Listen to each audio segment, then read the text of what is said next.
To make this unique treat, start by preparing the base of your pizza. Slice a large round piece from the center of a watermelon, about an inch thick. This juicy fruit slice will serve as your pizza base. Next, grab some Greek yogurt, plain or vanilla, and spread it over the watermelon slice. Leave a bit of space around the edge to mimic the crust of a traditional pizza. This will give your watermelon pizza a tangy twist and a creamy texture.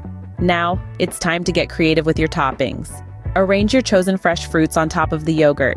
You can pick berries, kiwi slices, pineapple chunks, and grapes.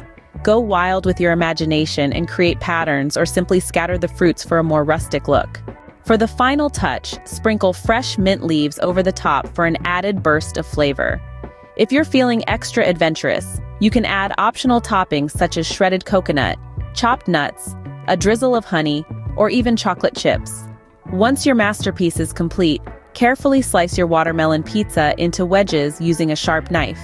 Serve immediately for the best texture and freshness. Remember, the beauty of this watermelon pizza is its versatility.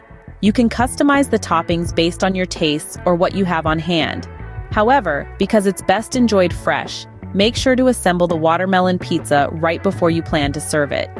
This prevents the yogurt and fruit from making the watermelon soggy. So there you have it, a step-by-step guide to making a delicious, nutritious, and aesthetically pleasing watermelon pizza.